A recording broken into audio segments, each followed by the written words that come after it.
Dear students, पिछली class में हमने चर्चा की थी प्राइम मिनिस्टर के बारे में और उसकी जो फंक्शंस और पावर्स के बारे में पढ़ा था।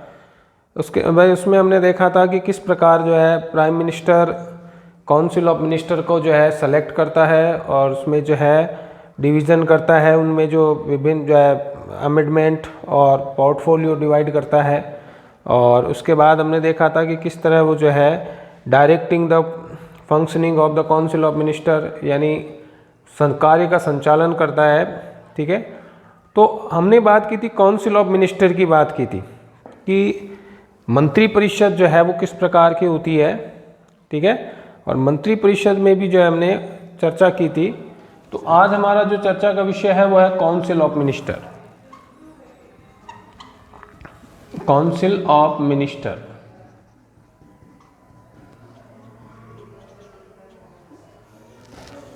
यानी इसको हिंदी में कह सकते हैं मंत्री परिषद। ठीक है, तो काउंसिल ऑफ मिनिस्टर जैसे कि हमने चर्चा की थी कि जब लोकसभा में जो सबसे बड़ा दल होता है, इलेक्शन के तुरंत बाद लोकसभा में जो सबसे बड़ा मेजोरिटी का जो पार्टी होती है, उस मेजोरिटी पार्टी के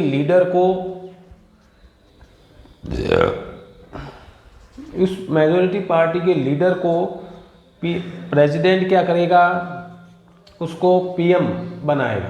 यानी इसका जो लीडर है, जैसे मैंने एग्जांपल दिया था कि 2014 में अकेले बीजेपी को जो है भारतीय जनता पार्टी जो दल है उसको अकेले को 282 सीट्स मिली थी। तो मेजोरिटी के लिए सीट्स किसी भी पॉलिटिकल पार्टी के लिए कितनी सीट की जरूरत होती है? 272 सीट्स, यानी ये टारगेट होता है। अगर 272, क्योंकि 545 है लोकसभा की सीट, 543 में डिवाइड होता है, तो 543 का जो मेजोरिटी होती है 272 होती है। तो जिस पार्टी को 272 सीट्स मिल जाती है, उसका ये सारे जो एमपी मेंबर ऑफ पार्लियामेंट मिलकर के क्या करते हैं, लोकसभा के सदस्य मिलकर के अपना लीडर बनाते हैं और इसी लीडर को प्रेसिडेंट क्या करेगा, प्राइम मिनिस्टर के रूप में अपॉइंट करेगा। ठीक है, अब अगला काम क्या है? अगला काम पीएम क्या है? पीएम इन्हीं 272 में से अपनी क्या करेगा, अपनी काउंसिल ऑफ मिनिस्टर को सेलेक्ट करेगा। ठीक है, तो अगर आपसे पूछा जाए कि काउंसिल ऑफ मिनिस्टर को सेलेक्ट करने का काम कौन करता है, यानी काउंसिल ऑफ मिनिस्टर में कौन कौन से मिनिस्टर होंगे, किस किस को मिनिस्टर बनाया जाएगा, ये कौन डिसाइड करता है? ये डिसाइड करता है पीएम। तो as a council of minister जो है वो पीएम की एक टीम होती है। ठीक है, उसी टीम के रूप में वो काम करते हैं। ठीक है, तो अगर हम बात करें कि काउंसिल ऑफ मिनिस्टर का अगर आर्टिकल पूछा जाए कि भारत में जो है मंत्री परिषद का जो है गठन है वो कौन से आर्टिकल, कौन से अनुच्छेद के तहत किया गया है, तो इसका आर्टिकल का नंबर है 74। अब डायरेक्ट नहीं कहा गया है कि भारत में काउंसिल ऑफ मिनिस्टर है, इसमें यह कहा गया है कि पीएम जो है प्रेसिडेंट अपने कार्यों की सहायता और सलाह के लिए एक सबॉर्डिनेट रखेगा, अधीनस्थ रखेगा, उसकी एडवाइस से वो कार्य करेगा। तो इसका मतलब अधीनस्थ कौन है? अधीनस्थ council of minister, prime minister है। ठीक है, तो अगर बात करें कि कौन सा आर्टिकल काउंसिल ऑफ मिनिस्टर से रिलेटेड है, तो आर्टिकल 74 जो है वो काउंसिल ऑफ मिनिस्टर से रिलेटेड है। तो इसमें आर्टिकल में क्या कहा गया? इसमें कहा गया है कि there will be a council of minister headed by the prime minister. एक मंत्री परिषद होगी जिसका हेड कौन होगा? जिसका हेड होगा प्राइम मिनिस्टर। ठीक है, तो सिंपल सी बात है कि आर्टिकल 74 ये कहता है कि there will be a council of minister, Bharat में एक मंत्री परिषद होगी जिसका हेड कौन होगा? Prime minister. ठीक है, and to help and advise the president perform this duty, जिसका मुख्य कार्य क्या होगा? ये एडवाइस देगा। किसको एडवाइस देगा? प्रेसिडेंट को। ठीक है, प्रेसिडेंट को अपनी ड्यूटी, अपने कार्य करने के लिए एडवाइस देने का काम होगा काउंसिल ऑफ मिनिस्टर का। ठीक है, तो आपको तो केवल आर्टिकल याद रखना है कि कौन सा आर्टिकल ये कहता है कि भारत की एक मंत्री परिषद होगी। ठीक है, तो हम कहेंगे article, according to article 74 there will be a council of minister which work to help the advise the president perform to his duty, जिसका मुख्य कार्य होगा राष्ट्रपति को उसके कार्यों में सहायता देना। ठीक है भाई, तो यहाँ तक की बात हो गई कि in theoretical form the entire power of the execution is vested in the president, but in the parliamentary form of government adopted by the constitution. ठीक है, तो हमने बात की थी कि पार्लियामेंट्री गवर्नमेंट जहाँ होती है वहाँ पर एक्चुअल में अगर हम कहते हैं कि वास्तव में जो है कॉन्स्टिट्यूशनल हेड कौन होगा, कॉन्स्टिट्यूशनल हेड होता है प्रेसिडेंट। ठीक है, और रियल हेड कौन होगा, रियल हेड या एक्चुअल हेड कह दें तो वो होता है प्राइम मिनिस्टर। ठीक है, तो कॉन्स्टिट्यूशनल हमारे यहाँ पर कॉन्स्टिट्यूशनल सिस्टम है, हमारे यहाँ पार्लियामेंट्री सिस्टम है, और पार्लियामेंट्री सिस्टम में क्या होगा कि नाम मात्र का और वास्तविक कार्यपालक अलग होगा। कॉन्स्टिट्यूशनल हेड यानी संवैधानिक प्रमुख कौन है, प्रेसिडेंट, और रियल हेड या एक्चुअल हेड कौन है, प्राइम मिनिस्टर। ठीक है, तो वास्तव में जो है ये प्राइम मिनिस्टर की टीम होती है। काउंसिल ऑफ मिनिस्टर किसकी टीम होती है, प्राइम मिनिस्टर की टीम होती है। ठीक है, तो the president is merely a constitutional head and in actual form of the entire power of the administration of the parliament vested in the council of minister. ठीक है, अगर आपसे पूछा जाए कि कॉन्स्टिट्यूशनल हेड कौन होता है, संवैधानिक प्रमुख कौन होगा, तो वो तो होगा प्रेसिडेंट। लेकिन रियल में जो है रियल हेड होगा, अगर रियल हेड कहा जाए यानी हम कह सकते हैं कि ये काम वास्तव में करता कौन है, तो ये काम करता है काउंसिल ऑफ मिनिस्टर। ठीक है, और काउंसिल ऑफ मिनिस्टर के लीडर के रूप में कौन होगा, पीएम। इसका मतलब वास्तव में ये शक्तियां प्रधानमंत्री और उसकी मंत्री परिषद के हाथ में होती है। ठीक है, ये रियल हेड होते हैं और कॉन्स्टिट्यूशनल हेड होता है प्रेसिडेंट। ठीक है, तो in the name of president all the administrative power are used to the council of minister. President के नाम से ये सारी शक्तियों का प्रयोग करता कौन है, काउंसिल ऑफ मिनिस्टर और प्राइम मिनिस्टर। ठीक है, तो ये वास्तविक हेड होते हैं, रियल हेड होते हैं। संवैधानिक प्रमुख होता है राष्ट्रपति, वास्तविक प्रमुख होता है प्रधानमंत्री और उसकी मंत्री परिषद। ठीक है, अब बात करते हैं फॉर्मेशन, मंत्री परिषद का निर्माण कैसे होता है। Formation of council of minister.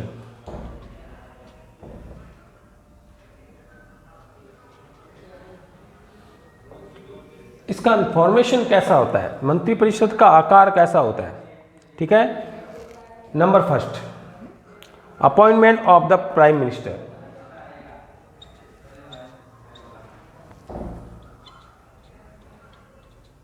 Appointment of the prime minister.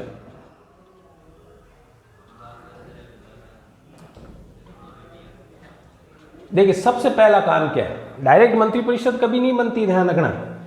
सबसे पहला काम क्या होता है कि जब लोकसभा में सबसे जो मेजोरिटी प्राप्त का जो दल है, जो पार्टी है, उसका हेड, मेजोरिटी पार्टी का जो हेड होता है उसको पीएम के रूप में चुना जाता है। प्रेसिडेंट उसको पीएम बनाएगा, जो लोकसभा में सबसे बड़े दल का नेता होगा उसको प्रधानमंत्री के रूप में।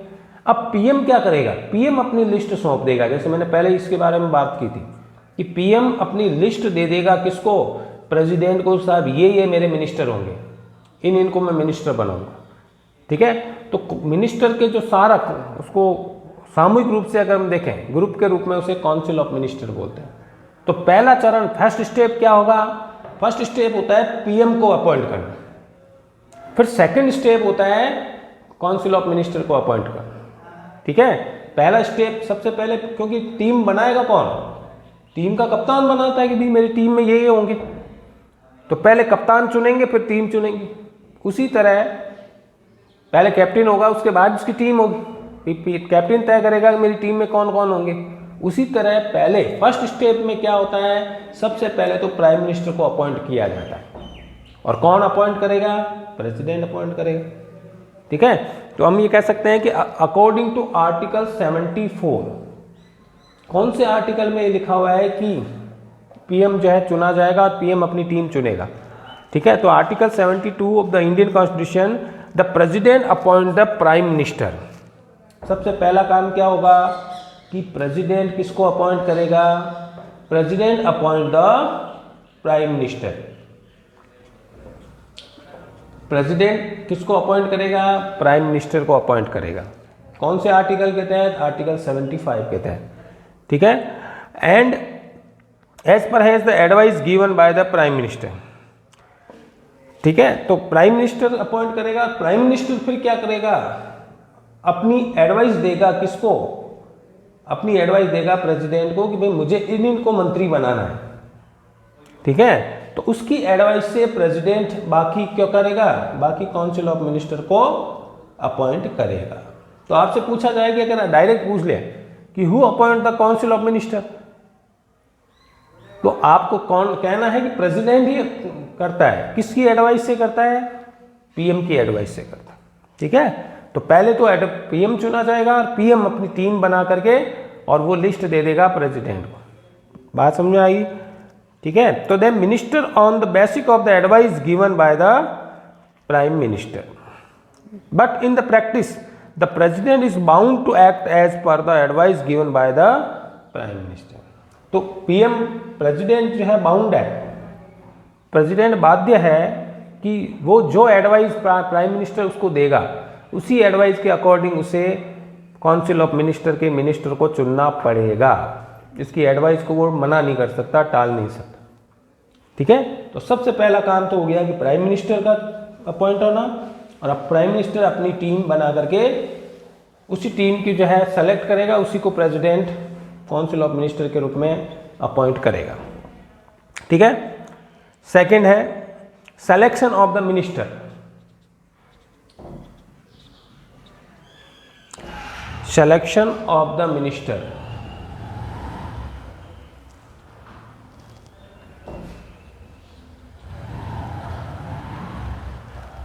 By the PM. अब सेकेंड स्टेप में क्या होगा? सबसे पहले प्राइम मिनिस्टर अपॉइंट होगा। अब सेकेंड स्टेप में क्या होगा? मिनिस्टर अपॉइंट करेगा। कौन अपॉइंट करेगा? पीएम अपॉइंट करेगा, ठीक है। मतलब पीएम टीम बनाएगा ना अपनी, ठीक है। तो हम कह सकते हैं कि in the constitution the appointment of the minister, the constitution provide that the president appoints these minister on the basic of advice given by the prime minister. तो प्राइम मिनिस्टर एडवाइस देगा, पीएम एडवाइस देगा किसको? President को, और इसी advice के according वो जो है काउंसिल ऑफ मिनिस्टर को अपॉइंट करेगा, ठीक है। सिलेक्शन कौन करेगा? या दो शब्द है, याद रखना। अगर पूछा जाए who select the minister of या काउंसिल ऑफ मिनिस्टर, तो सिलेक्शन पूछे तो सिलेक्शन में तो नाम आएगा पीएम का। और अगर अपॉइंट पूछे who appoint the prime minister, sorry who appoint the council of minister या हु अपॉइंट द मिनिस्टर, तो अपॉइंट नाम शब्द आ जाए तो आपको यहां पर लिखना है प्रेसिडेंट। क्या बात समझ में आई?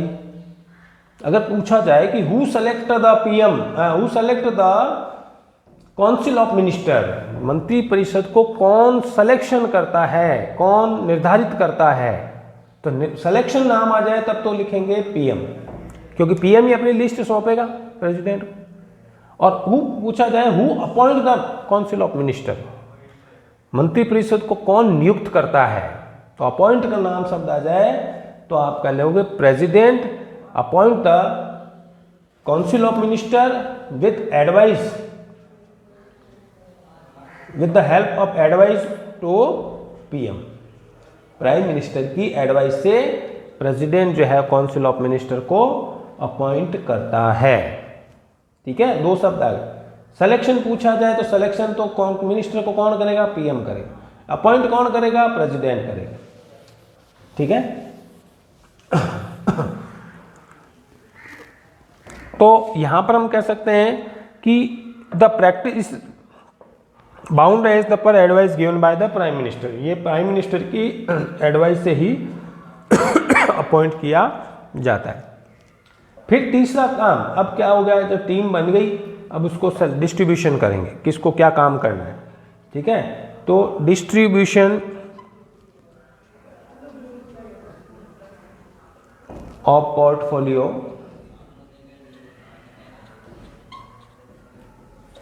distribution of portfolios among the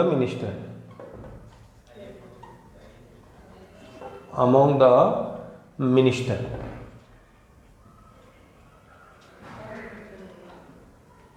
अब थर्ड काम क्या होगा, विभागों का बंटवारा होना।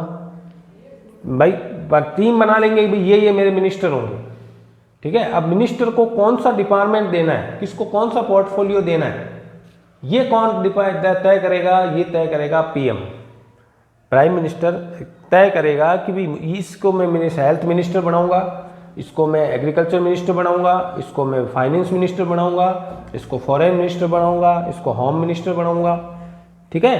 तो ये डिस्ट्रीब्यूशन करने का काम कौन करेगा, डिस्ट्रीब्यूशन काम करने का काम पीएम करेगा। पीएम भाई बता देगा कि इसको ये बनाना है, ठीक है। तो हम कह सकते हैं after the formation of council of minister the most tedious task of allocating portfolio to the various minister is perform by the prime minister. तो डिस्ट्रीब्यूशन आ जाएगा, who distribution the portfolio among the minister, तो यहां पर आएगा PM. PM distribution या PM distribute the portfolio among the minister. प्रधानमंत्री मंत्रियों में विभागों का वितरण करता है। In constitutional view point the prime minister has to entire power is the regard. संविधान के द्वारा ये सारे कार्य पीएम को ही सौंपे गए हैं कि पीएम ही तय करेगा कि किसको कौन सा मिनिस्टर बनाना है, ठीक है। But in practice the prime minister has to consider various issue before allocating the portfolio. हालांकि पीएम बिल्कुल स्वतंत्र है इस मामले में, किसी को भी मंत्री बना सकता है वो, और किसी को भी कोई भी विभाग दे सकता है, लेकिन एक्चुअल में पीएम के पास कई तरह की बाध्यताएं होती है। जब वो मिनिस्टर तय करता है ना, भी पढ़ा लिखा होना चाहिए, हर एरिया का होना चाहिए, भी साउथ इंडिया का भी हो, नॉर्थ इंडिया का भी हो, हर जाति का हो, हर धर्म का हो, योग्य हो, ठीक है। अब आप हेल्थ मिनिस्टर बना रहे हो तो हेल्थ मतलब स्वास्थ्य संबंधी इसको जानकारी होनी चाहिए कि नहीं होनी चाहिए, ठीक है। फाइनेंस मिनिस्टर बनाने तो एक इकोनॉमी का जानकारी होना चाहिए कि नहीं होना चाहिए। तो इन सब चीज़ों को ध्यान में रख करके वो पोर्टफोलियो को डिवाइड करता है, पोर्टफोलियो को डिस्ट्रीब्यूशन करता है, ठीक है। तो पीएम बिल्कुल स्वतंत्र है, ये काम पीएम का ही है एक्चुअल में कि किसको कौन सा डिपार्टमेंट देना है या कौन सा पोर्टफोलियो देना है, ठीक है।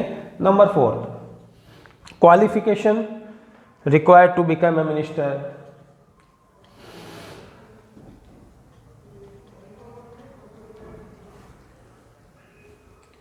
Qualification required to become a minister. Become a minister.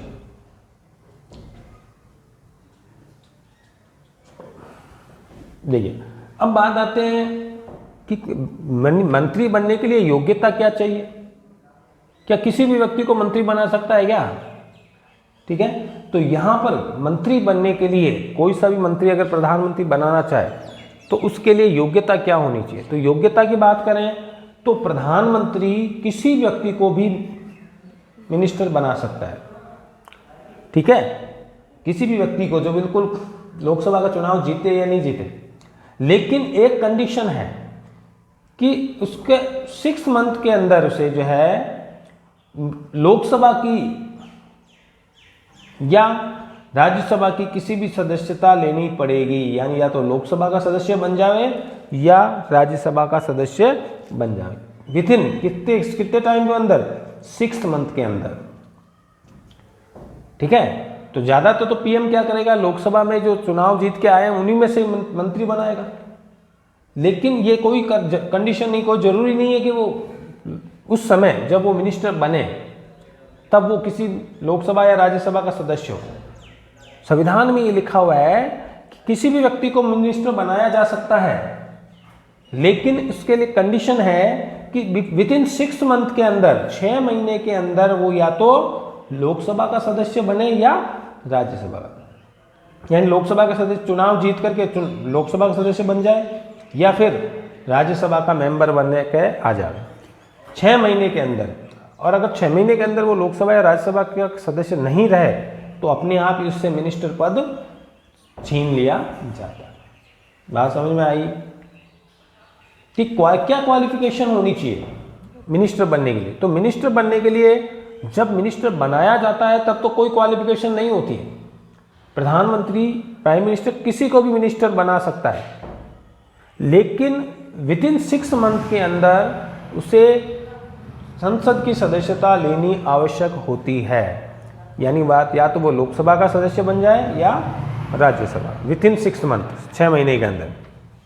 ठीक है, तो हम कह सकते हैं in order to be member of the council of minister it is judicially important that the should be a member of any house of the parliament. ठीक है, उसका किसी भी हाउस, लोकसभा और राज्यसभा के किसी भी हाउस का मेंबर होना जरूरी है। सामान्यतः उसी व्यक्ति को मंत्री बनाया जाता है जो लोकसभा या राज्यसभा का सदस्य हो, लेकिन अगर कोई सदस्य नहीं है तो भी चलेगा। एक बार को तो उसे मंत्री इसी प्रकार बनाया जा सकता है बिना कारण, लेकिन संविधान में लिखा हुआ है कि 6 महीने के अंदर उसे या तो लोकसभा की सदस्यता लेनी होगी या राज्यसभा की। ठीक है, if a person is not a member of parliament at the time of become the minister, अगर कोई व्यक्ति मंत्री बनते समय लोकसभा या राज्यसभा का सदस्य नहीं हो तो भी उसे मंत्री बनाया जा सकता है, लेकिन एक कंडीशन डाली गई है। ठीक है, then it is mandatory to him his become a member of parliament within 6 month. लेकिन ये आवश्यक है कि 6 महीने के अंदर उसे पार्लियामेंट का मेंबर होना पड़ेगा, लोकसभा या राज्यसभा का सदस्य बनना पड़ेगा। तो जब वो मंत्री बनता है तब जरूर नहीं है लोकसभा राज्यसभा का सदस्य हो, लेकिन 6 महीने के अंदर उसे दोनों में से किसी एक की सदस्यता लेनी होगी। So if the remains unsuccessful is doing so then he should resign from the his post. अगर वो 6 महीने के अंदर दोनों में से किसी की सदस्यता नहीं ले तो उसे अपने आप अपने पद से रिजाइन देना पड़ेगा। ठीक है, तो हम ये कह सकते हैं कि ये क्वालिफिकेशन होती है मिनिस्टर की। ठीक है, कि मिनिस्टर बनने के लिए लोकसभा या राज्यसभा का सदस्य होना आवश्यक है। जरूरी नहीं है लोकसभा का, राज्यसभा के सदस्य को भी बनाया जा सकता है। यहाँ तक कि राज्यसभा के सदस्य को प्राइम मिनिस्टर भी बनाया जा सकता है। लोकसभा का जरूरी नहीं है, राज्यसभा के मेंबर को प्राइम मिनिस्टर भी बनाया जा सकता है। ठीक है, तो मंत्री बनने के लिए या प्रधानमंत्री बनने के लिए जरूरी है कि वो लोकसभा या राज्यसभा का सदस्य रहे। ठीक है, अब बात आती है ओथ। ओथ यानी शपथ, oath taking by the minister, taking by the minister. एक और प्रश्न आता है, who giving the oath become the minister, यानी मिनिस्टर के रूप में शपथ कौन दिलाता है? तो मिनिस्टर रूप में शपथ दिलाने का काम कौन करेगा? प्रेसिडेंट करेगा। मंत्रियों को उसके पद की शपथ कौन दिलाता है? ओथ यानी शपथ, कि भाई मैं अपने पद का कर्तव्यों का पालन करूंगा। जो शपथ दिलाई जाती है ना भाई, बाहर सरपंचों को शपथ दिलाई जाती है, तो इतने बड़े पद पर जा रहा है तो उसको शपथ तो दिलानी पड़ेगी। तो कौन शपथ दिलाता है? प्रेसिडेंट। ठीक है, the tenure of the council before assuming office the prime minister has his council of minister has to take the oath of office and secrecy in the front of the president। तो किसके सामने शपथ लेता है? President के सामने।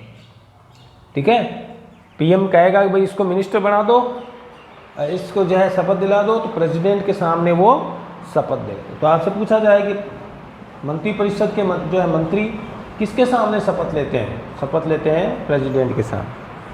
फिर आता है टेन्योर, कार्यकाल, tenure of the council of minister,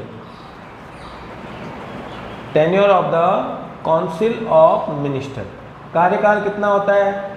जितना कार्यकाल लोकसभा का होता है उतना ही कार्यकाल इसका होगा। सामान्यतः इसका कार्यकाल क्या होगा? मंत्रियों का कार्यकाल 5 साल होता है, लेकिन उससे पहले भी उसे पद से हटाया जा सकता है। किसी भी मंत्री को कौन हटा सकता है? प्राइम मिनिस्टर हटा सकता है उसके पद से 5 साल से पहले। उसे त्यागपत्र मांग सकता है, रिजाइन मांग सकता है। या फिर अगर पीएम ने अपना त्यागपत्र दे दिया, पीएम ने रिजाइन दे दिया, तो अपने आप ही काउंसिल ऑफ मिनिस्टर का भी रिजाइन माना जाएगा। ठीक है, the tenure of the council of minister is not fix and it remains in the office till the time of enjoy confidence of the parliament. सामान्य तो इसका कार्यकाल 5 साल होता है, लेकिन इसका कार्यकाल फिक्स नहीं होता। जब तक लोकसभा में उसका विश्वास बना रहे, किसका, प्रधानमंत्री और मंत्रिपरिषद का, तब तक वो अपने पद पर बने रहते हैं। प्रधानमंत्री खुद और काउंसिल ऑफ मिनिस्टर दोनों का जब तक लोकसभा में विश्वास रहे, यानी लोकसभा में जब तक वो बड़ी पार्टी रहे, तब तक वो अपने पद पर बने रहते हैं। ठीक है, the council of minister remains and it's post for a maximum tenure of the Lok Sabha which is 5 years. तो लोकसभा का कार्यकाल जितना होगा उतना ही काउंसिल ऑफ मिनिस्टर का कार्यकाल होगा। लेकिन जब तक लोकसभा में काउंसिल ऑफ मिनिस्टर का विश्वास बना रहे, कॉन्फिडेंस बना रहे, तब तक वो अपने पद पर बने रहते हैं। फिर आती है इनकी सैलरीज।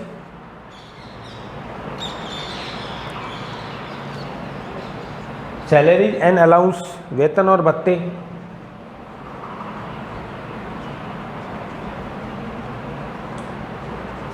तो सैलरीज, मंत्रियों को सब सैलरी कितनी मिलती है? मंत्रियों को सैलरी समय समय पर तय होती है। There is a provision of the payment of monthly salary and other fix allowance to the prime minister, cabinet minister, state minister and deputy minister. तो अलग अलग सैलरी तय होती है इनकी। ठीक है, तो 4 तरह के मिनिस्टर होते हैं, उनकी अलग अलग सैलरी तय होती है। These are determined by the parliament from time to time. तो हु डिटरमाइंड, कौन तय करता है इनकी सैलरी? द मिनिस्टर की जो सैलरी है ये तय करती है पार्लियामेंट। पार्लियामेंट रूल्स बना करके, नियम बना करके इनकी सैलरी को बढ़ा या घटा सकती है। ठीक है, तो who decide the salary of the minister? तो parliament decide the salary of and allowance the minister. Apart from this, these members are entitled to free housing, vehicle and various other facility. इनको salary के अलावा कई तरह के allowances मिलते हैं। Vehicle सुविधा मिलती है, रहने के लिए हाउस मिलता है, रेंट, और आने जाने के लिए किराया मिलता है। तो ये सारी चीज़ें उनको अपने पद पर रहते हुए मिलती है। ठीक है, फिर आती है 1 नंबर पे कैटेगरीज। कैटेगरीज ऑफ मिनिस्टर, मंत्रियों की जो है कितने तरह के मंत्री होते हैं। तो हमने कैटेगरी के संबंध में पहले ही बात कर ली थी कि 4 तरह के कैटेगरी के मंत्री होते हैं। ठीक है, कि सबसे ऊपर के जो मंत्री होते हैं उनको बोलते हैं कैबिनेट मिनिस्टर। मंत्रिपरिषद में 4 तरह के मंत्री होते हैं, वैसे तो 3 ही होते हैं। ठीक है, लेकिन सबसे ऊपर के स्तर के मंत्री होते हैं उनको क्या बोलते हैं? Cabinet minister. ये सबसे सुप्रीम होते हैं। ठीक है, उसके बाद 2nd नंबर पे होते हैं स्टेट मिनिस्टर, राज्य मंत्री।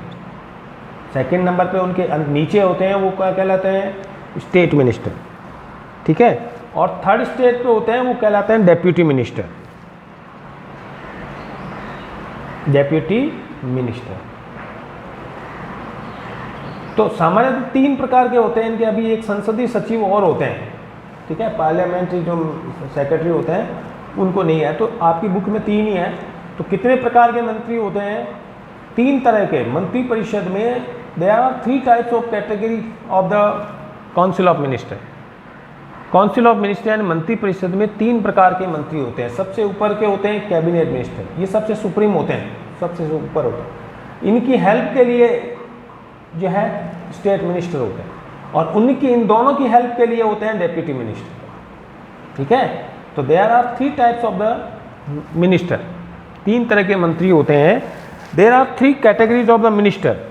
3 कैटेगरी इंपॉर्टेंट है ये। How many categories of the deputy minister?